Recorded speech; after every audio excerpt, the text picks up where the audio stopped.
Century 21 et ses 915 agences immobilières au service de vos projets partout en France présentent Sud Radio Conseil de famille.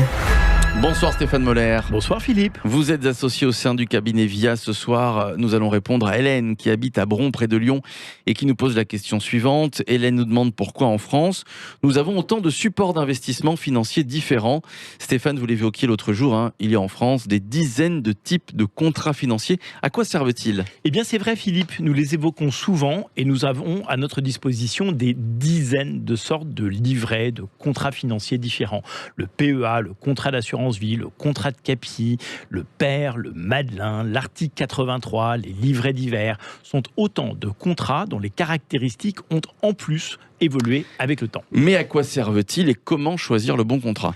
Eh bien le dénominateur commun de tous ces contrats est le même. Donc voilà comment on en justifie l'existence.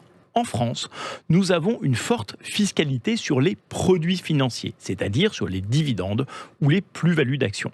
Si ces produits financiers sont détenus en direct, c'est-à-dire sur des comptes titres, sans être placés à l'intérieur d'un contrat, la fiscalité est due immédiatement à chaque fois que nous vendons ces titres avec une plus-value ou à chaque fois que nous percevons des dividendes. Alors prenons un exemple. Eh bien si j'achète par exemple pour 100 € d'actions Danone et que je les revends 200 € quelques années plus tard, je réalise une plus-value de 100 €, c'est-à-dire la différence entre mon prix d'achat et mon prix de vente.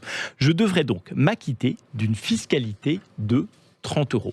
Mais une fois la fiscalité acquittée, je ne dispose plus des 200 € pour être réinvesti, mais seulement de 170. Finalement, il me faut payer de la fiscalité sur des gains qui sont encore virtuels car réinvestis. Exactement, alors que dans ces contrats, il n'y a pas de fiscalité avant la sortie des fonds investis dans le contrat. Et cette fiscalité est en plus souvent minorée par la nature et la durée de détention du contrat. Pourquoi y a-t-il autant de contrats, Stéphane ? Eh bien, si j'étais taquin, je vous répondrais que c'est parce que nous sommes en France et que tout est toujours un peu compliqué. Mais en fait, ils ont tous leurs spécificités et surtout tous une fiscalité spécifique. Certains permettent de déduire les impôts lors de la souscription à ces contrats, comme le PER, d'autres de limiter la fiscalité sur la plus-value, comme le PEA, et d'autres encore facilitent la transmission patrimoniale, comme le contrat d'assurance vie. Et d'autres encore présentent différents avantages. D'ailleurs, nous passerons en revue l'essentiel d'entre eux pendant nos chroniques